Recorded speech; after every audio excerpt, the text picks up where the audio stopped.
Hello and warm welcome दोस्तों। आज हम 2022 का पार्ट 2 लेक्चर डिस्कस करेंगे। हमने लेक्चर 1 कंप्लीट कर लिया है। लेक्चर 2 में हमने क्वेश्चन नंबर हम 6 से डिस्कस करेंगे। तो क्वेश्चन पे आते हैं। क्वेश्चन नंबर 6 कह रहा है, भारत में कार्य कर रही विदेशी स्वामित्व की ई वाणिज्यिक फर्मों, यानी कमर्शियल कंपनी की बात कर रहा है, जो इलेक्ट्रॉनिक कमर्शियल कंपनी होती है उसको, इसके संदर्भ में अब बात करना है कि क्या कह रहा है। पहला ऑप्शन कह रहा है, अपने प्लेटफॉर्मों को बाजार स्थान के रूप में प्रस्तुत करने के अतिरिक्त वे स्वयं अपने माल का विक्रय भी कर सकते हैं। बात किसका कर रहा है? तो जो ऐसा कंपनी जो विदेशी स्वामित्व के हो और इलेक्ट्रॉनिक प्लेटफॉर्म जैसे अमेज़ॉन, वो फ्लिपकार्ट, ये सब हो गए। तो पहला स्टेटमेंट में कह रहा है कि वो जो बाजार स्थान के रूप में प्रस्तुत करते हैं, इसके अतिरिक्त वे स्वयं अपने माल का विक्रय भी कर सकते हैं। कि ये प्लेटफॉर्म है, कोई सेलर आया यहाँ पे अपना सामान रख करके और फिर बेच रहा है, तो बाजार स्थान के रूप में। और क्या कह रहा है कि क्या ये अपने स्वयं के माल का भी बेच सकते हैं।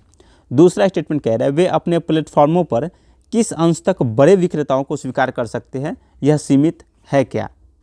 यानी कह रहा है कि आप अपने प्लेटफॉर्म पर मान लेते कोई सेलर आता है, तो आप कितना तक उसका निवेश या किस हद तक अगर वो कोई बेचना चाहे तो आप स्वीकार कर सकते हैं, क्या यह सीमित है या नहीं है। तो देखो, हम लोग डे टू डे लाइफ में होता है ना, डेली लाइफ में आप ये सब यूज करते हो, अमेज़ॉन, फ्लिपकार्ट, जैसे नाइका हो गया, Amazon, eBay, Flipkart.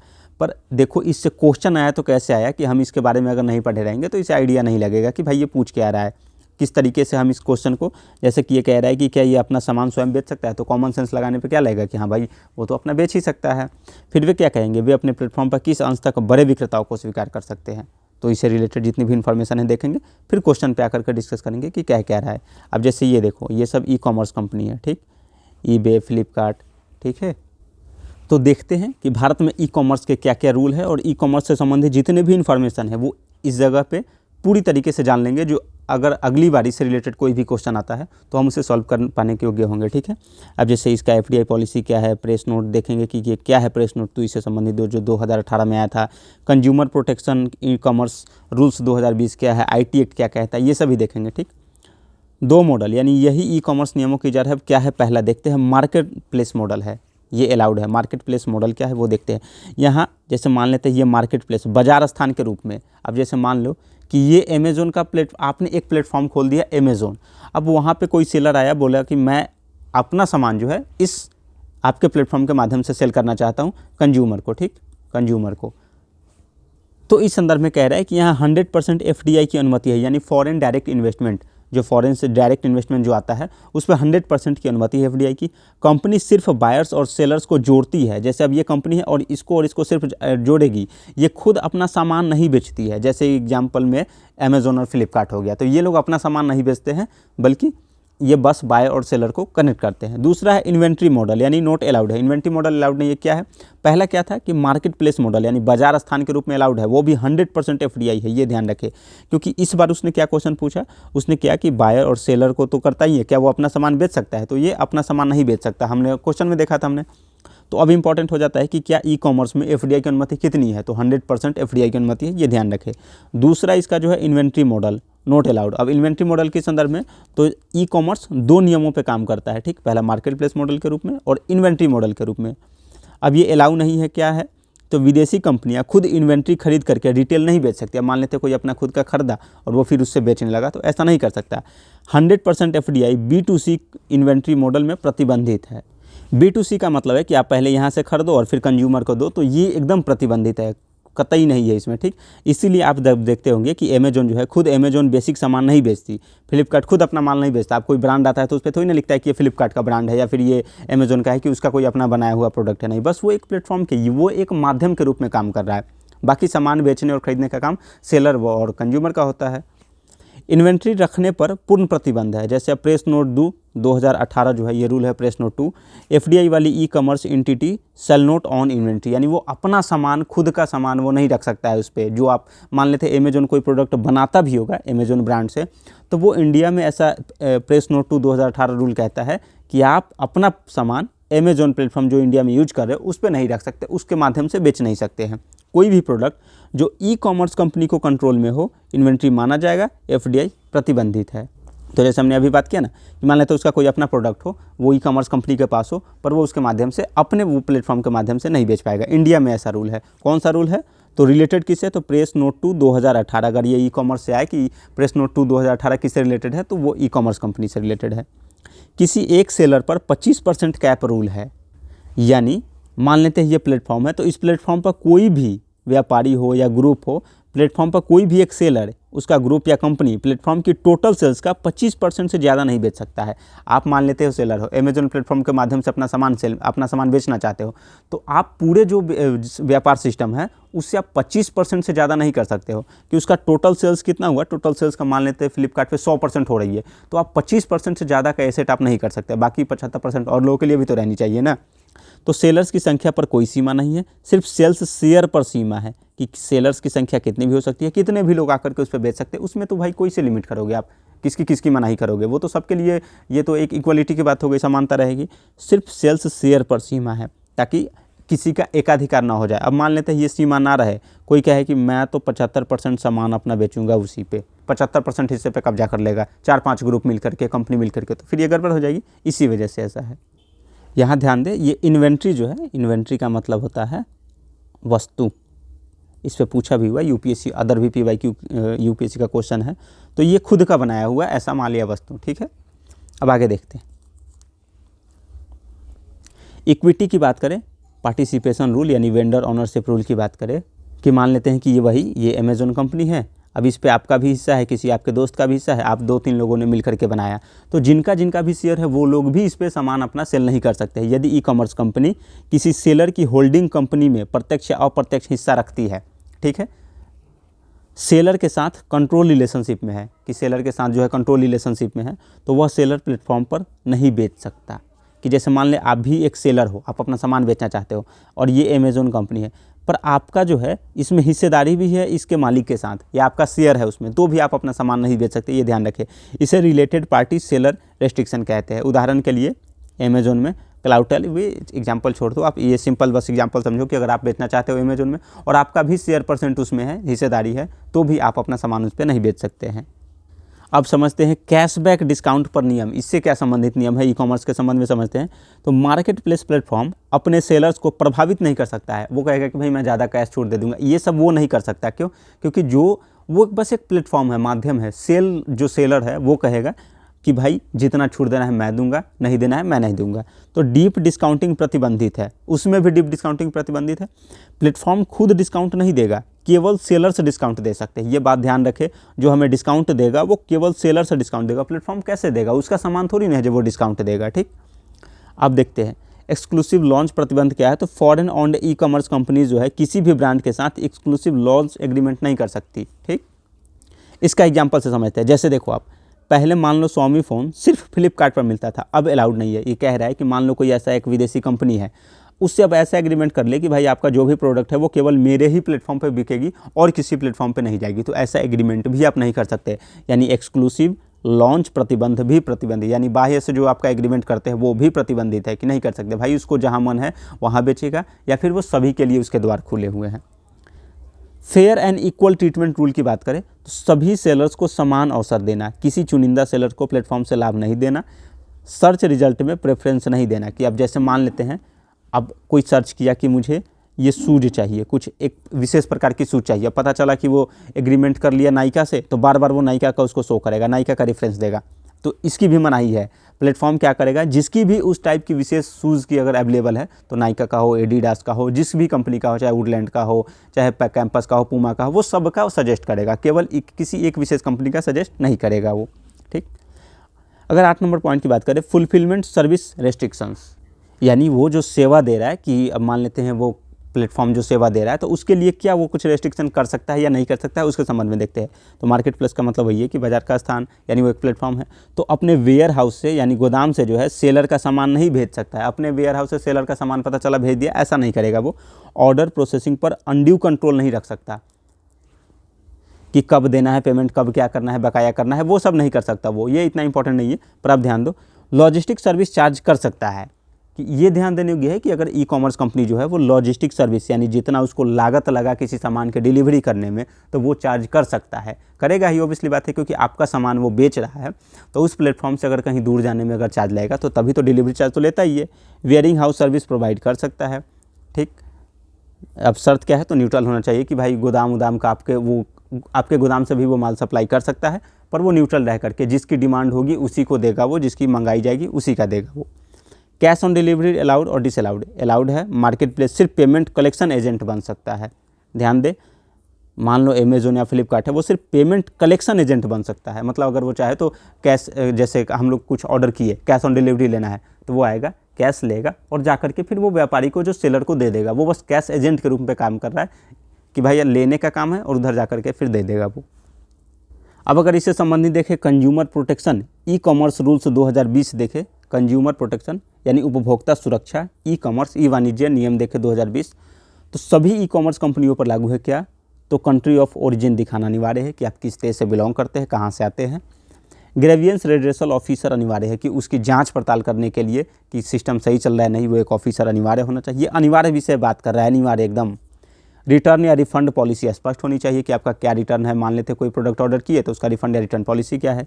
Manipulative pricing नहीं होनी चाहिए कि जैसे अब फ्लिपकार्ट अमेजोन वगैरह जैसे सेल लगती है, तो है तो वो इस प्रकार, एक प्रकार का इसी तरीके की कि दिखा रहे कि 20,000 का सामान आपको मिलेगा 5,000 में, ऐसे दिखा करके वो फ्रॉड होते हैं। तो इस तरीके की बनाई है वो।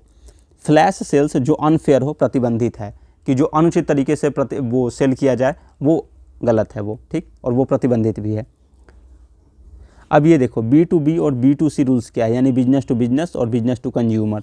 बिजनेस टू बिजनेस में 100% FDI अलाउड है, क्योंकि वो बिजनेस से मान लेते हैं कोई सामान व्यापारी लाया वहाँ बिजनेस के लिए, फिर वो दूसरे बिजनेसमैन को दे रहा है बिजनेस करने के लिए ही, तो वो 100% FDI है।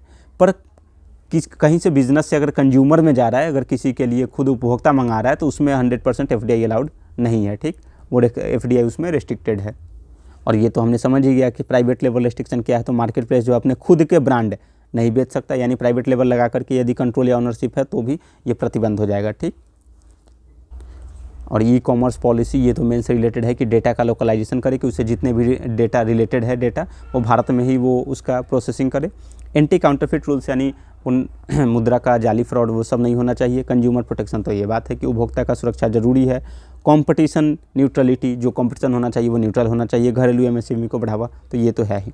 अब देखते हैं क्या कह रहा था हमारा क्वेश्चन ये कह रहा था कि विदेशी स्वामित्व की ई वाणिज्य फर्म, अब हमने देख रहा था इसी के बारे में हम सब देखे। अब कह रहा है कि इनमें से कौन सा सही है। अपने प्लेटफॉर्म को बाजार स्थान के रूप में प्रस्तुत करने के अतिरिक्त वे स्वयं अपने माल का विक्रय भी कर सकते हैं, तो गलत हो गया, क्योंकि वो अपने माल का विक्रय नहीं कर सकते हैं। वे अपने प्लेटफॉर्म पर किस अंश तक बड़े विक्रेताओं को स्वीकार कर सकते हैं, यह सीमित है। तो अब इसका आप वीडियो रोक करके सोचने की कोशिश करें कि क्या हमने ऊपर जो वीडियो डिस्कस किया क्या उसमें याद है आपको, उसके बाद ये सॉल्व करें। तो अब आप इसे ध्यान से नहीं पढ़ोगे तो ये समझ में नहीं आएगी। ये क्या कह रहा है, वे अपने प्लेटफॉर्म पर किस अंश तक बड़े विक्रेताओं को स्वीकार कर सकते हैं, यह सीमित है। क्या वो कह रहा है बड़े विक्रेताओं को, ये संख्या पूछ रहा है, ये नहीं पूछ रहा कि वो कितना तक या 25% तक ही वो सेल कर सकता है, वो ये पूछ ही नहीं रहा। वो ये पूछ रहा है कि किस अंश तक आप बड़े विक्रेताओं को स्वीकार कर सकते हैं। तो अनलिमिटेड कर सकते हैं आप भाई, जितने कितने भी संख्या में आ जाए बड़े विक्रेता वो सेल कर सकते हैं। बस लिमिट ये है कि वो 25% से ज़्यादा सेल नहीं कर सकते। पूरे 100% मान लेते हैं अगर सेल है, फ्लिपकार्ट पे सेल होती है, तो वो 25% से ज़्यादा कोई भी व्यक्ति, ग्रुप या कंपनी नहीं कर सकता है। तो ये वो नहीं पूछ रहा है, ये पूछ रहा है कि किस अंश तक, यानी क्या विक्रेताओं की संख्या निर्धारित है। तो संख्या निर्धारित नहीं है, इसीलिए ये भी गलत है। 1 और 2 दोनों गलत है, तो ना तो 1 और ना ही 2 आंसर होगा इसका। ये ऑप्शन बहुत ध्यान से पढ़े तो ही समझ में आएगा। वो बार बार कह रहा है कि वे अपने प्लेटफॉर्म पर किस अंश तक बड़े विक्रेताओं को स्वीकार कर सकते हैं। क्या यह सीमित है? तो यह सीमित नहीं है, क्योंकि वो विक्रेताओं की संख्या कितनी भी हो सकती है। बस लिमिट ये है कि वो कितना सेल कर सकता है, कितना % तक, वो वाली बात है, ठीक। अब आते हैं नेक्स्ट क्वेश्चन पे। 7 नंबर क्वेश्चन, निम्नलिखित में से कौन से कार्यकलाप अर्थव्यवस्था में वास्तविक क्षेत्रक का निर्माण करते हैं? पहला ऑप्शन है किसानों का अपनी फसल काटना, कपड़ा मिलों का कच्चे कपास को कपड़े में बदलना, किसी वाणिज्यिक बैंक का किसी व्यापारी कंपनी को धनराशि उधार देना, किसी कॉरपोरेट निकाय का विदेश में रुपया अंकित मूल्य के बॉन्ड जारी करना। ये जितने भी ऑप्शन हैं, इस तरीके के ऑप्शन में आंसर ढूंढना बहुत आसान होता है, बहुत ज़्यादा ईजी होता है, क्योंकि आप में से इसमें से 1 2 भी अगर मान लेते हैं, आपको पता चला कि नहीं 4 नहीं होगा, 4 कट कर दिए, सीधे 1 और 2 आंसर हो गया, ठीक। मान लेते हैं कि आपको 2 नहीं होगा, तो 2 कट कर दिए तो सी आंसर होगा। इस तरीके में अगर एक भी अगर आप गलती पकड़ लेते हैं तो ऑप्शन तक, करेक्ट आंसर तक पहुंचना बहुत आसान हो जाता है। तो अभी हम इकोनॉमिक्स के सेक्टर के बारे में समझेंगे, रियल सेक्टर, फाइनेंशियल सेक्टर क्या क्या होता है। उसके बाद फिर क्वेश्चन पे आकर के देखते हैं कि कैसे एनालिसिस करेंगे और क्या क्या सही है क्या क्या गलत है। ठीक, तो जब अभी हम वास्तविक क्षेत्रक समझे उससे पहले समझते हैं कि इकोनॉमिक्स में कितने टाइप के सेक्टर होते हैं। जितने भी सेक्टर होते हैं इससे ये अगर समझ गए तो हमारी इससे रिलेटेड सारी कन्फ्यूजन दूर हो जाएगी। अब जैसे इकोनॉमिक्स में सेक्टर की अगर बात करें तो एक होता है उत्पादन आधारित, यानी इकोनॉमिक एक्टिविटी में बात करें तो उत्पादन आधारित विभाजन होता है उत्पादन के आधार पर कि प्रोडक्शन क्या हो रहा है, प्रोडक्शन बेस्ड। अब इसमें हम सभी जानते हैं कि प्राथमिक क्षेत्र प्राइमरी सेक्टर, जिसमें प्राकृतिक संसाधनों से सीधे उत्पादन की बात होती है, जैसे में कृषि, मत्स्य पालन, पशुपालन, खनन, वानिकी, ये सब प्राइमरी सेक्टर में आएंगे। ये जीडीपी प्लस रोजगार में बड़ा हिस्सा ग्रामीण भारत से संबंधित है। ये मानसून डिपेंडेंट होती है ये प्राथमिक सेक्टर, क्यों? क्योंकि इसमें वर्षा पर निर्भरता है, ऐसी वाले मामले है। पूरी तरीके से नहीं है पर कुछ उसमें फसल की कृषि हो गए। सेकेंडरी सेक्टर की बात करें तो कच्चे माल को तैयार वस्तुओं में बदलना। ये मान लेते हैं हमारा सीधा है कच्चा माल, ये प्राकृतिक संसाधन से सीधे उत्पादन वस्तु, डायरेक्ट कच्चा माल नहीं कह सकते पर इसको कह सकते हैं कि प्राकृतिक संसाधन से सीधे उत्पादन और कच्चा माल के रूप में हो। द्वितीय सेक्टर सेकेंडरी सेक्टर में क्या है कि कच्चे माल को तैयार वस्तुओं में बदलना होता है, जैसे उद्योग, विनिर्माण यानी मैन्युफैक्चरिंग, निर्माण, कंस्ट्रक्शन, खाद्य प्रसंस्करण दैट मीन्स फूड प्रोसेसिंग, बिजली उत्पादन, ये वैल्यू एडिशन इसमें अधिक होता है, इंडस्ट्रियलाइजेशन का संकेत है ये। मैन्युफैक्चर तो ऑब्वियसली ये जाना ही जाता है सेकेंड सेक्टर में। अगर टर्शियरी की बात करें यानी तृतीय क्षेत्र में तो सेवाओं का उत्पादन से संबंधित है, यानी सेवाओं से संबंधित। पहला था प्राकृतिक संसाधनों के सीधे उत्पादन, दूसरा कच्चे माल के तैयार वस्तुओं में बदलना, तीसरा कह रहा है सेवाओं से संबंधित यानी सेवाओं का उत्पादन, जैसे बैंकिंग, परिवहन, शिक्षा, स्वास्थ्य, आईटी, टूरिज्म, ई कॉमर्स। अब ये सेवाओं से जैसे आप बैंक में काम करते हो तो सेवा दे रहे हो, टीचिंग कर रहे हो तो वो भी सेवा हो गई, परिवहन चलती है तो वो भी सेवा हो गई, शिक्षा में जैसे टीचिंग समझ गए, स्वास्थ्य में डॉक्टर लोग क्या करते हैं, सेवा देते हैं, आईटी कंपनी में सेवा, टूरिज्म, ई कॉमर्स। भारत की जीडीपी का सबसे बड़ा हिस्सा यही है, ये स्किल बेस्ड होता है, वो हम सभी जानते हैं तृतीय क्षेत्र। तो ये था हमारा उत्पादन आधारित विभाजन था कि इकोनॉमिक में 3 टाइप के सेक्टर हो गए, प्रोडक्शन बेस्ड पे, उत्पादन आधारित पे, प्राइमरी, सेकेंडरी और टर्शियरी। दूसरा है स्वामित्व आधारित सेक्टर, यानी ओनरशिप की बात कर रहा है ये। इसमें पहला है सार्वजनिक क्षेत्र यानी पब्लिक सेक्टर, इसमें सरकार द्वारा स्वामित्व होता है। सार्वजनिक क्षेत्र में सरकार द्वारा स्वामित्व होगा। अब जैसे ओएनजीसी कंपनी हो गई, SBI, LIC, BSNL, railway, air India. अब आपका हो गया कि एसबीआई तो प्राइवेट है, उसमें स्वामित्व सरकार की होती है, उसमें हिस्सेदारी हो सकती है। स्वामित्व का मतलब है कि 50% प्लस हिस्सेदारी जो है वो सरकार की होनी चाहिए, ठीक है। या फिर ये भी हो सकती है कि पूरा का पूरा ही गवर्नमेंट का ही हो। सार्वजनिक क्षेत्र का मतलब पूरा का पूरा ही पब्लिक सेक्टर का हो गया वो। निजी क्षेत्र प्राइवेट सेक्टर की बात करें तो निजी स्वामित्व होती है इसमें, जैसे रिलायंस हो गया, टाटा हो गया, इन्फोसिस हो गया, एचडीएफसी बैंक, ये सभी क्या है, ये प्राइवेट सेक्टर हो गए। अगर ज्वाइंट सेक्टर की बात करें तो गवर्नमेंट प्लस प्राइवेट दोनों, जैसे मारुति सुजुकी, ओएनजीसी, ओवीएल, जेबी, पीपीपी प्रोजेक्ट्स, हाईवे, मेट्रो, मतलब बहुत सारे ऐसे होंगे जिसमें दोनों मिलकर के काम करते होंगे, प्राइवेट और गवर्नमेंट दोनों। तो ये किस बेस पे है, तो ये स्वामित्व के आधार पर। हमने पहला समझा उत्पादन आधारित विभाजन, दूसरा स्वामित्व आधारित विभाजन। फिर तीसरा देखते हैं संगठित और असंगठित क्षेत्र के संबंध में, यानी ऑर्गेनाइज वर्सेस अनऑर्गेनाइज सेक्टर। तो ऑर्गेनाइज सेक्टर की बात करें तो इसमें रजिस्टर्ड श्रम कानून लागू, ये ना लेबर के संबंध में है, यानी कर्मी के संबंध में है। तो संगठित क्षेत्र में कौन से श्रमिक आते हैं, तो जैसे जो रजिस्टर्ड हो, श्रम कानून उन पर लागू होता है, fix salary plus PF provident fund मिलता है। एग्जाम्पल में जैसे बैंक्स के एम्प्लॉय हो गए, आईटी हो गए, आईटी कंपनीज, गवर्नमेंट जॉब्स, ये सब हो गए, ये संगठित क्षेत्र में आते हैं। असंगठित क्षेत्र में कौन से जॉब आते हैं, अनऑर्गेनाइज सेक्टर में, तो जो अनरजिस्टर्ड होते हैं, पीएफ ईएसआई कोई नहीं मिलता, कुछ पीएफ नहीं मिलता। फिर एग्जाम्पल के जैसे रिक्शा चालक, छोटा दुकान, दिहाड़ी मजदूर, घरेलू कामगार, ग्रामीण किसान। इसी को गिग वर्कर्स में भी हम शामिल कर सकते हैं। तो गिग वर्कर्स के संबंध में बातें हो रही है कि उसको सामाजिक सुरक्षा दिया जाए, इसको सामाजिक सुरक्षा भी नहीं मिलती असंगठित क्षेत्र में, तो गिग वर्कर्स इसी श्रेणी में आते हैं। भारत की 85% श्रमिक शक्ति असंगठित क्षेत्र में है, ठीक। अब चौथा देखते हैं औपचारिक व अनौपचारिक सेक्टर की बात की, यानी फॉर्मल और इनफॉर्मल सेक्टर। तो देखो कितने प्रकार के सेक्टर है, इससे जितने भी सेक्टर है अगर हम इसको एक बार यहाँ समझ लेंगे तो अब हमें सेक्टर से संबंधित कोई भी दिक्कत नहीं होगी। अगर आपको एक बार में ना समझ में तो आप बार बार इसको देखें। औपचारिक व अनौपचारिक क्षेत्र यानी फॉर्मल और इनफॉर्मल सेक्टर। फॉर्मल सेक्टर में देखें तो रिकॉर्डेड होता है, कर का टैक्स का भुगतान किया जाता है। मीन्स इकोनॉमी में फॉर्मल सेक्टर में तो रिकॉर्डेड, कुछ भी चीज़ रिकॉर्डेड होगा, टैक्स का भुगतान होगा, बैंकिंग सिस्टम से जुड़ा होगा, जैसे कंपनी या फैक्ट्री वर्कर्स। इनफॉर्मल सेक्टर की बात करें तो रिकॉर्ड में नहीं, कैश आधारित होगा, कोई टैक्स रिकॉर्ड नहीं, जैसे सड़क विक्रेता, छोटा व्यापारी, ये सब हो गया। आप समझ ही गए, फॉर्मल का मतलब हो गया कोई भी जो औपचारिक तरीके से काम हो, इनफॉर्मल अनौपचारिक तरीके से। आर्थिक कार्य के आधार पर समझे तो फंक्शनल क्लासिफिकेशन में तो ये आया वास्तविक सेक्टर, ये होता है आर्थिक कार्य के आधार पर, ठीक, जो हमारा क्वेश्चन पूछा हुआ है। और वित्तीय sector financial sector.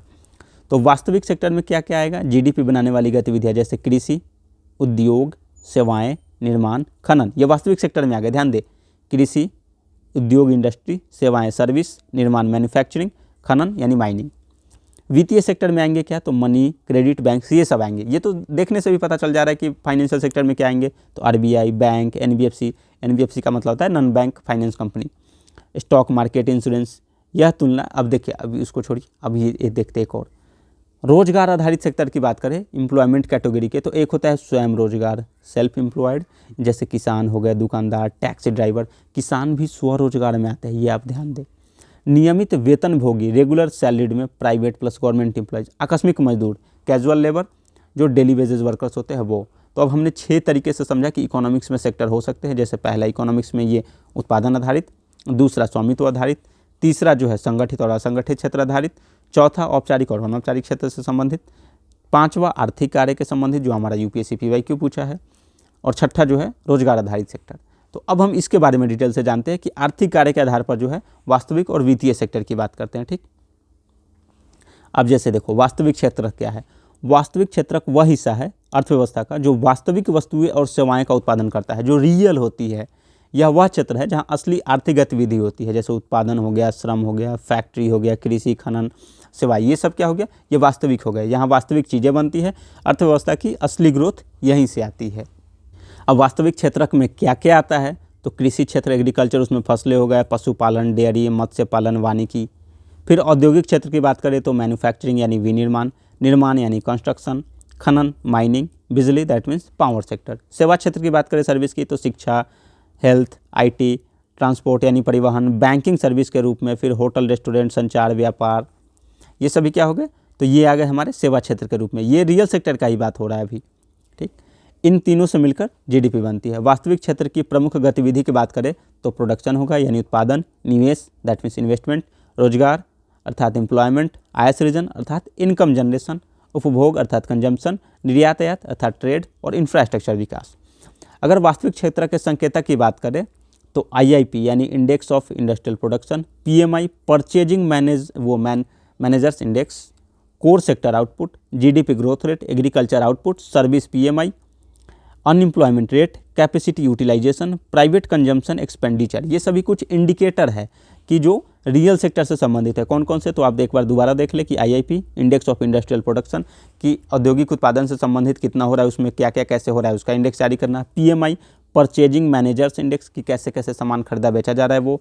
Core sector output क्या है, जीडीपी ग्रोथ रेट क्या है, एग्रीकल्चर आउटपुट क्या क्या हो रहा है, सर्विस पीएमआई, फिर यही पीएमआई परचेजिंग मैनेज इंडेक्स, तो सर्विस में भी होगा। अनएम्प्लॉयमेंट रेट क्या है अभी, कैपेसिटी यूटिलाइजेशन यानी कितना क्षमता का हम यूज कर पा रहे हैं लोगों की जनसंख्या का, प्राइवेट कंजम्पशन एक्सपेंडिचर यानी पीएफसीई, तो ये सब हो गए रियल सेक्टर से संबंधित हो गए। तो अब हम आते हैं क्वेश्चन पे। अब देखो आप, निम्नलिखित में से कौन से कार्यकलाप अर्थव्यवस्था में वास्तविक क्षेत्र, हमारा क्या पूछ रहा था, रियल सेक्टर के बारे में, रियल सेक्टर का निर्माण करते हैं। तो किसानों को अपनी फसलों का काटना, तो क्या ये होगा या नहीं होगा, ये आप खुद सोचें, पहले वीडियो रिकॉर्ड करें फिर सोचें क्या होगा, तो हाँ बिल्कुल होगा। कपड़ा मिलों का कच्चे कपास को कपड़े में बदलना, क्या ये होगा, तो बिल्कुल होगा। किसी वाणिज्यिक बैंक से आते ही हम क्या समझ गए कि नहीं। किसी कॉरपोरेट निकाय का विदेश में रुपया अंकित मूल्य, अब जैसे ही रुपया से संबंधित बात आ गया, बॉन्ड आ गया, बात खत्म। तो हमारा 1 और 2, वैसे भी अगर हम 3 काट देते, जैसे मान लेते अगर हमें थोड़ी भी पता रहता है कि फाइनेंशियल वित्तीय क्षेत्र के संबंधित, वो तो कॉमन सेंस से भी लगाकर समझ सकते हैं कि बैंक कैसे आ जाएगा रियल सेक्टर में, तो 3 कैंसिल, बस 1 और 2 आंसर।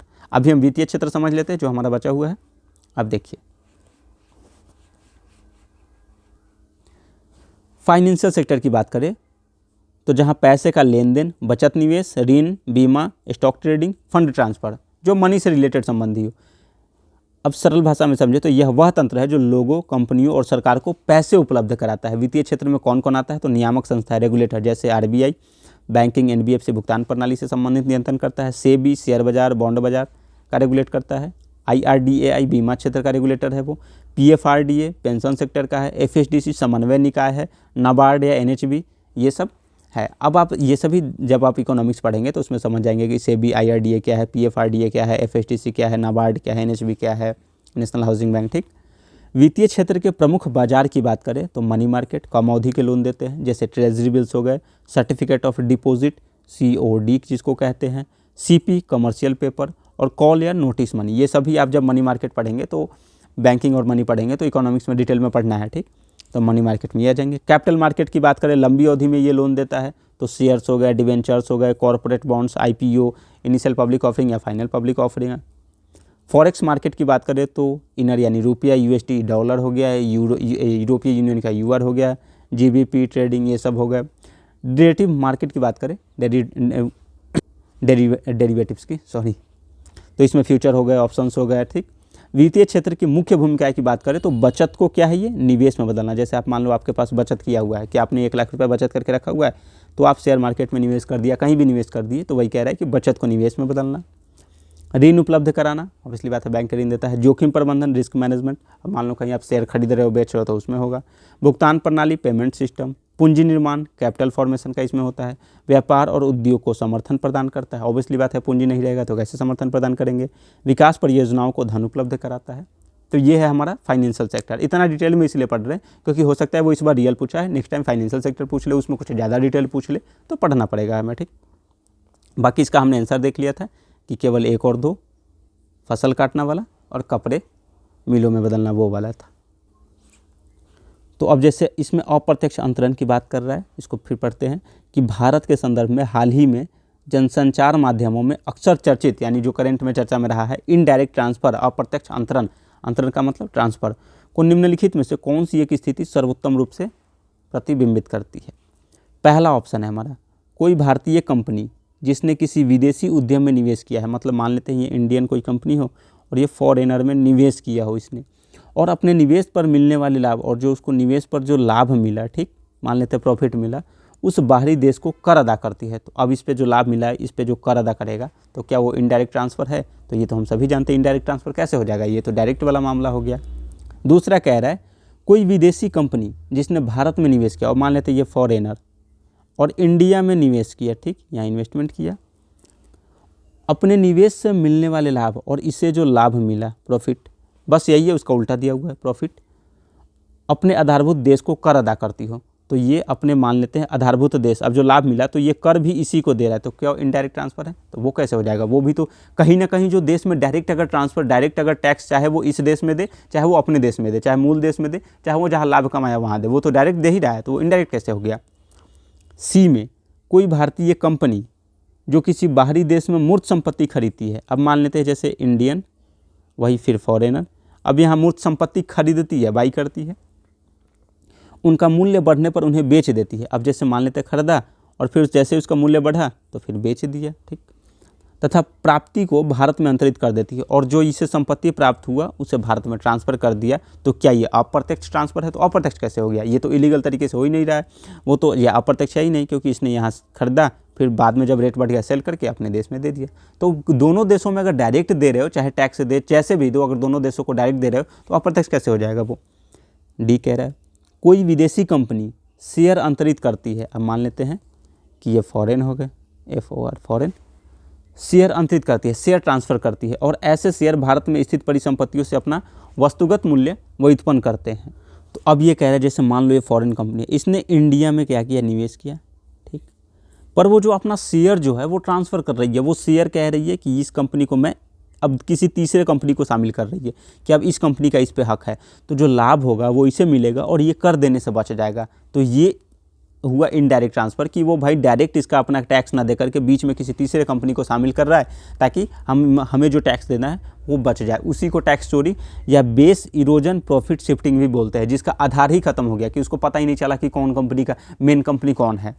तो जब कोई विदेशी कंपनी शेयर ट्रांसफ़र करती है और ऐसे शेयर भारत में स्थित परिसंपत्तियों से अपना वस्तुगत मूल्य उत्पन्न करता है, जो भारत में स्थित है उससे अपना वो मूल्य उत्पन्न कर रही है, तो वो इनडायरेक्ट ट्रांसफ़र हुआ। अब इसको देखते हैं डिटेल में कैसे।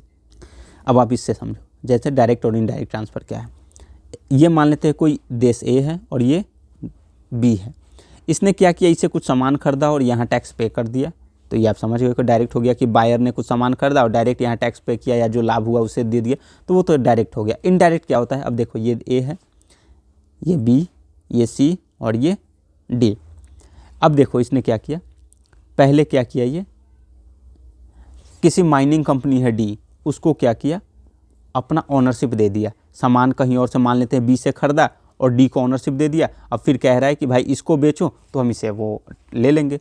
तो अगर कोई दो कंपनी, जैसे मान लेते हैं ए और बी, कोई दो कंपनी अगर डायरेक्ट या दो देशों के कंपनी अगर डायरेक्ट खुद ना इन्वॉल्व होकर के किसी तीसरे कंपनी को इन्वॉल्व करे और उससे लेन देन, या फिर चौथे कंपनी को इन्वॉल्व करके उससे लेन देन करे, तो वो इनडायरेक्ट ट्रांसफर होगा। ऐसा इसीलिए किया जाता है ताकि जो कर चोरी किया जा सके या कर से बचा जा सके। अब इसको समझते हैं डिटेल में। और अप्रत्यक्ष अंतरण, इनडायरेक्ट ट्रांसफर, अब इसको समझते हैं डिटेल्ड में कि अप्रत्यक्ष ट्रांसफर कैसे होती है। जब किसी संपत्ति की मालिकाना हक उस देश में बदले बिना, कि मान लेते हैं आप इंडिया में रहते हो और यहाँ की कोई संपत्ति की आप मालिक हो, ठीक, तो कह रहा है कि इस देश में आपका मालिक बी नहीं हो रहा है, ठीक, उस देश में बदले बिना बदल जाए, कि आपका जो मालिक है, जो आपका स्वामित्व है इस कंपनी पर, वो इसी देश में आप किसी और को नहीं दिए, बल्कि आप किसी तीसरे देश में इस कंपनी का मालिक बना दिए। आप मान लेते हैं सी को मालिक बना दिए। जैसे यहाँ इंडिया की मान लेते हैं कि आप रिलायंस के हो, रिलायंस ही मान लेते हैं। अब जैसे ये मुकेश अंबानी साहब है, इन्होंने क्या किया, कहा कि अब मैं इसका वो ऑनर नहीं रहूँगा, तो वो इंडिया में ही किसी को ना बना करके वो क्या कहिए किसी दूसरे देश के बना दिए। अब जैसे इसका शेयर जो है वो इंडिया में नहीं रहा, किसी और के, अब ये चला गया। और ये अप्रत्यक्ष तरीके से होता है, इलीगल तरीके से। अब इसका मतलब क्या है कि संपत्ति भारत में है लेकिन उसका मालिकाना हक जो है विदेश में किसी लेन देन से बदला जा रहा है। अब ये व्यक्ति क्या करेगा, किसी और को देगा और कहेगा भाई आप इसमें निवेश करो, फिर यहाँ से जो इनपुट आएगा वो इसे आते रहेगा, पर वो टैक्स नहीं दे पाएगा या उसे छूट प्राप्त कर लेगा। दैट मीन्स भारत में संपत्ति डायरेक्ट नहीं बेची गई। अब जैसे मान लो इसको अपनी संपत्ति बेचना हो तो अब इस कंपनी के माध्यम से बेच रहा है, या फिर ये मुकेश अंबानी जी इसके माध्यम से बेच रहे हैं, ठीक। इसमें 3-4 लोगों की वो स्टेक होल्डर की हस्तक्षेप होती है। वो विदेश में उस कंपनी के शेयर बेचे गए जो भारत की संपत्ति के मालिक है। इस प्रकार भारत की संपत्ति इनडायरेक्टली ट्रांसफ़र हो गई। अब देखो समझते क्या है कि अप्रत्यक्ष अंतरण वह स्थिति है जिसमें किसी विदेशी कंपनी के शेयरों की बिक्री या हस्तांतरण के कारण भारत में स्थित अंडरलाइंग एसेट का जो है मालिकाना हक बदल जाता है।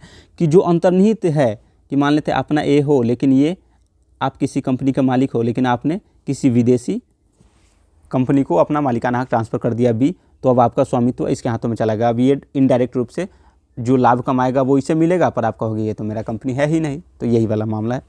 एग्जाम्पल के समझ लेते हैं कि भारत में एक कंपनी है वोडाफोन इंडिया, ठीक, इसका मालिकाना हक क्या है, कैमन आइलैंड की कंपनी हचिनसन है। तो अब जैसे मान लेते हैं वोडाफोन का मालिक कौन है, तो वही कैमन आइलैंड्स है जिसका कंपनी हचिनसन है, ठीक।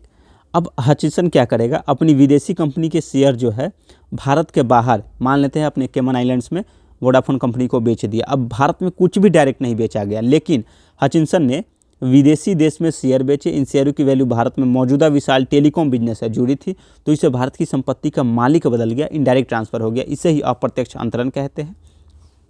अब इसका कॉन्टेक्स्ट क्या है, ये किससे रिलेटेड है, तो सेक्शन 9(1) का वो clause 1 sub clause Roman 1 finance act 2012, यानी क्या कह रहा है, फाइनेंस एक्ट 2012 में अप्रत्यक्ष अंतरण पर भारत में टैक्स लगेगा। यदि आप अप्रत्यक्ष अंतरण भी करते हो तो आप पे टैक्स लगेगा। इसे वोडाफोन मामले के बाद में लाया गया था, क्योंकि वोडाफोन ने पहले ऐसे किया था। यह गार और टैक्स अवॉइडेंस से जुड़ा महत्वपूर्ण टॉपिक है, और गार और टैक्स अवॉइडेंस क्या है वो भी देखेंगे। कोई विदेशी कंपनी शेयर अंतरण करती है और ऐसे शेयर भारत में स्थित परिसंपत्तियों से अपना वस्तुगत मूल्य उत्पन्न करते हैं। कि मान लो कोई विदेशी कंपनी अपना शेयर ट्रांसफ़र कर रही है और ऐसे शेयर भारत में स्थित जो परिसंपत्ति है जो भारत में स्थित है उससे अपना वस्तुगत मूल्य, कि आप ट्रांसफ़र तो कर रहे हो विदेश में लेकिन जो भारत में स्थित है उससे अपना मूल्य प्राप्त कर रहे हो, तो ये वाला मामला है इसमें। यानी शेयर विदेश में बेचे गए और उसकी वैल्यू भारत में मौजूद एसेट से आती है, इसलिए इसे indirect transfer of Indian asset कहा जाता है, या इनडायरेक्ट ट्रांसफ़र कहा जाता है, या फिर बेस इरोजन प्रॉफिट शिफ्टिंग वाला मामला इसी से रिलेटेड है वो। अब देखिए बहुत एक सिंपल एग्जांपल से समझते हैं, जैसे सबसे साधारण वही वोडाफोन और हचिनसन वाला समझते हैं। क्या केस था वो, मान लेते हैं कि भारत में कंपनी हच इंडिया लिमिटेड है, इसके पास भारत में telecom towers, spectrum rights, office बहुत सारा आदि है, ठीक। अगर देखें तो इस भारतीय कंपनी की मालिक कंपनी है, मतलब इस जो है भारतीय कंपनी के मालिक कंपनी कौन सा है, तो हचिनसन इंटरनेशनल कैमन आइलैंड में है, फॉरेन कंपनी है, ठीक है। कि उसने क्या किया, पहले उसने क्या किया, हच इंडिया लिमिटेड एक भारत में कंपनी खोला, उस कंपनी के माध्यम से बहुत सारा काम करता है, टेलीकॉम टावर स्थापना करता है, स्पेक्ट्रम राइट्स रखता है वो। अब क्या करता है, ये जो भारतीय कंपनी है हच इंडिया, इसका जो मालिक है, मालिक कंपनी जो कौन है, वो हचिनसन इंटरनेशनल है जो कैमन आइलैंड में है, जो फॉरेन कंपनी है वो, ठीक। अब फॉरेन कंपनी ए जो है भारत में कोई ऐसे डायरेक्टली नहीं रखती, इसका सब मूल्य जो है भारत में मौजूद हच इंडिया कंपनी से आता है। ठीक, अब देखते हैं, अब हचिसन कंपनी जो है ए ने अपना शेयर बेचा कि मान ले वो कैमन आइलैंड में था, अब इसने की मान ले यूएसए की बात कर रहा है वो, तो उसने अपना शेयर बेचा और इसका मालिक कौन था, ये इंडिया का कंपनी था, तो इसका ये मालिक था। अब इसने मान लेते हैं इसका स्वामित्व इस कंपनी को बेचा बी में, अब इसका स्वामित्व तो इसके पास चला गया क्योंकि इसका मूल्य भी इसके पास चला गया। तो अब भारत में कुछ भी सेल और वो नहीं हुआ, खरीदा बेचा नहीं गया। तो वोडाफोन वाला जो है फॉरेन कंपनी बी को बेच दिया वोडाफोन। अब ट्रांजैक्शन पूरी तरह कहाँ हुई, विदेश में हुई, कैमन आइलैंड्स में हुई मान लेते हैं।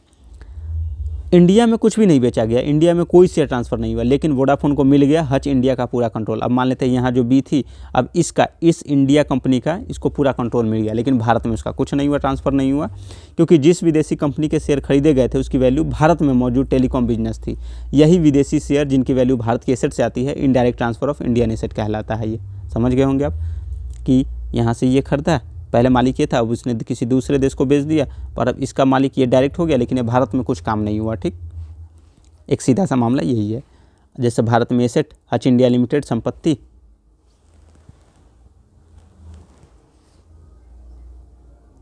कि वो भारतीय संपत्ति है, और फॉरेन को ये कंपनी से, यानी इसकी वैल्यू जो है भारत की संपत्ति से फॉरेन को दे दिया, फिर उसके बाद फॉरेन में शेयर बेचे गए, यानी जो भी मामला है वो फॉरेन में ही हो रहा है, देश में नहीं हो रहा है। ठीक, ये होता है इनडायरेक्ट ट्रांसफर ऑफ।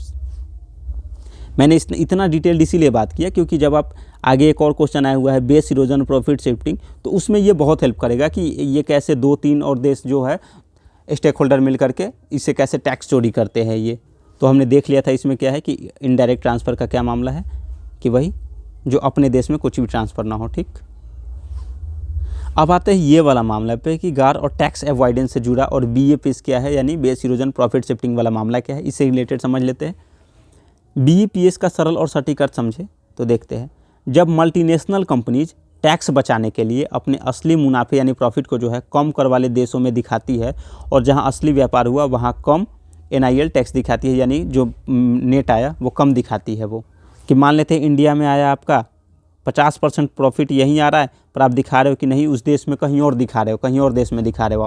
क्यों? क्योंकि अब मान लेते हैं यहाँ पे टैक्स क्या है, यहाँ पे मान लेते हैं आपका 10% टैक्स है और उस देश में 2% टैक्स हो, तो जो दो देशों के बीच एग्रीमेंट हुआ कि भाई या तो किसी एक देश में टैक्स देना पड़ेगा, या तो बी में या नहीं तो ए में, तो यहाँ 2% है तो आप सारा प्रॉफिट वहाँ ले जाओगे, कहोगे कि मैंने यहाँ से इनकम किया तो इस पर आपको 2% लगेगा, जबकि इनकम कहाँ से हुआ था, बी देश से, यहाँ से हुआ था, तो यहाँ पर आपको 10% टैक्स लगता। तो इसके बजाय आपने कह दिया कि नहीं मुझे इनकम ए देश से हुआ है और वहाँ 2% ही लगेगा, तो आप 10% की तुलना में 2% टैक्स समझ ही सकते हो कितना है। तो यही कहता है BEPS, यानी बेस को इरोज कर दिया कि जहाँ लाभ हुआ वहाँ नहीं दिखाया और जहाँ नहीं हुआ वहाँ दिखा दिया कि हाँ यहाँ है। तो बेस इरोजन और प्रॉफिट शिफ्टिंग, जो प्रॉफिट यहाँ हुआ था उसको शिफ्ट करके यहाँ कर दिए। जिस देश में असली व्यापार हुआ जैसे भारत में, उसी देश का टैक्स बेस घट जाना, क्योंकि कंपनी वहाँ पर मुनाफा नहीं दिखाती और कहती है कि नहीं उस देश में जो मेरा कंपनी है वो मुनाफा कमाया। प्रॉफिट शिफ्टिंग कर देता है, यानी असली मुनाफा टैक्स हैवन देशों में शिफ्ट कर देना। टैक्स हैवन का मतलब है कर स्वर्ग देश। कर स्वर्ग का क्या मतलब है कि जहाँ टैक्स पे बहुत कम लगाया जाता है, जैसे आप कितना भी इनकम करो, मान लो 2% है या 3% है या 1% हो, तो इसे टैक्स हैवन देश कहा जाता है, जहाँ टैक्स की दर बहुत कम हो। जैसे Cayman Island, Singapore, Mauritius, Ireland, ये सब टैक्स हैवन देश है, यहाँ टैक्स की दर बहुत कम है। अब इसको एग्जांपल से समझते हैं कि ये कंपनी हम मान लेते हैं गूगल इंडिया, ठीक, इसने भारत में एड्स बेचकर 10,000 रुपये कमाए, 10,000 करोड़ कमाए, ठीक।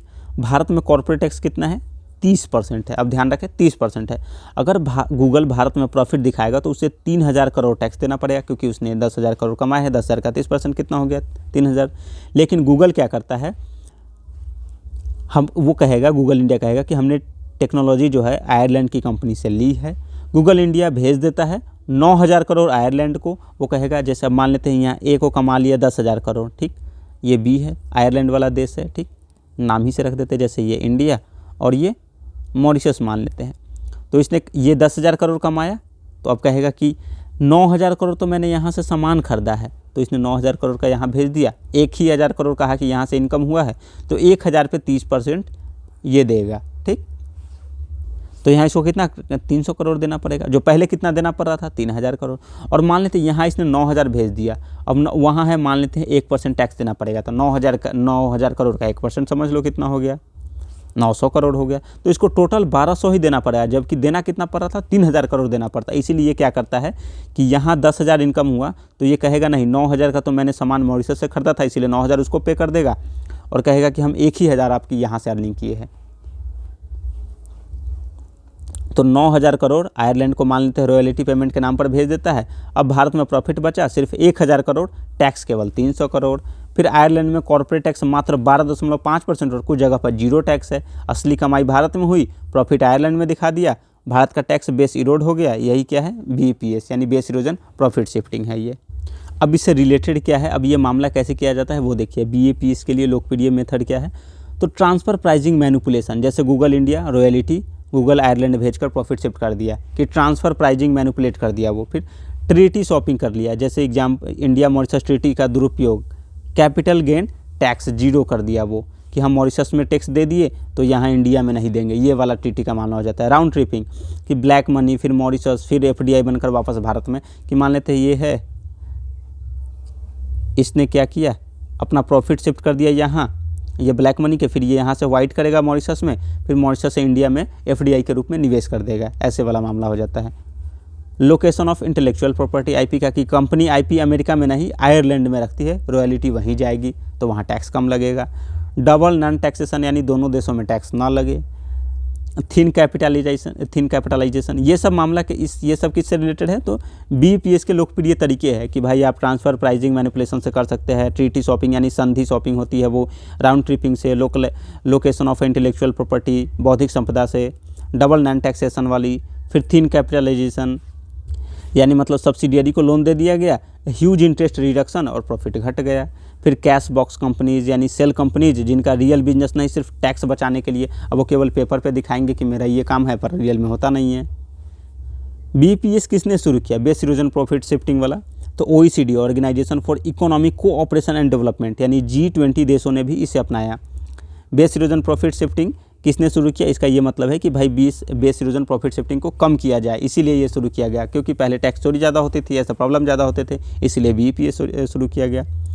तो किसने, तो OECD organisation of economic cooperation development, G20 देशों ने भी इसे अपनाया, इसीलिए कहते हैं OECD G20 BEPS प्रोजेक्ट इसको कहा जाता है। ध्यान रखें ये बहुत ज़्यादा इंपॉर्टेंट हो गई कि OECD G20 BEPS प्रोजेक्ट। अब यदि BEPS एक्शन प्लान की बात करें तो OECD ने 15 BEPS एक्शन पॉइंट्स जारी किए। मुख्य एक्शन इसमें क्या है, ये बहुत ज़्यादा इंपॉर्टेंट है, ये ध्यान देने योग्य बात है। जैसे टैक्स अवॉइडेंस को रोकना कि भाई टैक्स देने के लिए हम अवॉइड कर रहे हैं, टैक्स दे ही नहीं रहे। हार्मफुल टैक्स प्रैक्टिसेस ख़त्म करना, ट्रीटी शॉपिंग को रोकना, कंट्री बाय कंट्री रिपोर्टिंग ये स्टार्ट किया। फिर इन्होंने परमानेंट इस्टेब्लिशमेंट यानी PA रूल्स करे करना, मल्टीलैटरल इंस्ट्रूमेंट्स MLI, कई टैक्स ट्रीटीज बदलना, डिजिटल टैक्सेस में बदलाव, ये सब किया इन्होंने, ठीक है, जो इम्पोर्टेंट था। अब भारत इसके संदर्भ में क्या कर रहा है ये देखिए, भारत BEPS के खिलाफ बहुत सक्रिय है। जैसे GAR general anti avoidance rule लागू करना, टैक्स अवॉइडेंस रोकने के लिए कि भाई टैक्स आप यहाँ ना दे करके किसी और में दे रहे हो या टैक्स अवॉइड कर रहे हो। POEM रूल यानी प्लेस ऑफ इफेक्टिव मैनेजमेंट, कि जहाँ अगर काम हो रहा है वहीं पे आप टैक्स दो, यानी फॉरेन कंपनी में भारत में टैक्सेबल माना जा सकता है कि जहाँ काम हो रही है वहीं पे आप टैक्स दो। CBCR लागू करना यानी मल्टीनेशनल को काउंटर यानी कंट्री वाइज प्रॉफिट डिस्क्लोजर करना होगा, कंट्री वाइज प्रॉफिट डिस्क्लोजर कि जिस कंट्री में अगर प्रॉफिट हुआ तो बताओ कि कैसे कैसे कितना कितना हुआ। इक्विलाइजेशन लेवी यानी गूगल टैक्स यानी डिजिटल कंपनियों के टैक्स अवॉइडेंस पर रोक कि भाई गूगल कंपनी अगर कुछ काम कर रही है तो उस पर अलग से टैक्स लगेगा, इसी को इक्विलाइजेशन लेवी कहते हैं या गूगल टैक्स कहते हैं। एड वैड से कमा रहे हो या कुछ अलग से कमा रहे हो तो। मल्टीलेटरल कन्वेंशन यानी MLI साइन किया ट्रीटी अब्यूज़ रोकने के लिए कि भाई ट्रीटी का दुष्प्रयोग ना हो, उसी के लिए मल्टीलेटरल कन्वेंशन पर साइन किया इसने, ठीक। तो ये हमारा हो गया बेस इरोजन प्रॉफिट शिफ्टिंग वाला मामला, समझ गए। तो अप्रत्यक्ष ट्रांसफ़र यही मामला होता है, तो इससे रिलेटेड पूरे क्वेश्चन समझ गए। अब इससे रिलेटेड जो भी क्वेश्चन आएगा वो हम सॉल्व कर लेंगे, ठीक। आगे देखते हैं नेक्स्ट नंबर क्वेश्चन क्या है हमारा, ये भी इकोनॉमिक्स का ही है। इकोनॉमिक्स के क्वेश्चन में थोड़ा टाइम लगता है क्योंकि ये कॉन्सेप्ट वाइज होते हैं, कॉन्सेप्ट के कारण थोड़ा सा टाइम लगता है इसको एक्सप्लेन करने में। डिटेल अगर बातें नहीं करेंगे तो फिर इसको कॉन्सेप्ट समझ में नहीं आएगी, कॉन्सेप्ट समझ में नहीं आएगी तो इकोनॉमिक्स ऐसा सब्जेक्ट है जिसको सॉल्व करने में मज़ा नहीं आएगा। कुछ ऐसे सब्जेक्ट है जैसे इकोनॉमिक्स, ज्योग्राफी, ये सब बहुत ज़्यादा कॉन्सेप्टुअल सब्जेक्ट है। अब जैसे पॉलिटी तो है नहीं कि पॉलिटी तो भाई सभी का ईजी होता है, वो सबका फेवरेट होता है, ये सब पढ़ते ही है। हिस्ट्री उसमें तो फैक्चुअल होते हैं, तो उसमें कोई डिस्कस करने की उतना डिटेल डिस्कस करने की बात ही नहीं होती। पर इकोनॉमिक्स में क्या है कि ये कॉन्सेप्चुअल होता है, इसलिए हम इस पर डिटेल डिस्कस करते हैं। तो आज यहीं तक रहने देते हैं, 9 नंबर क्वेश्चन से नेक्स्ट वीडियो में डिस्कस करेंगे। मिलते हैं नेक्स्ट वीडियो में। जय हिंद दोस्तों।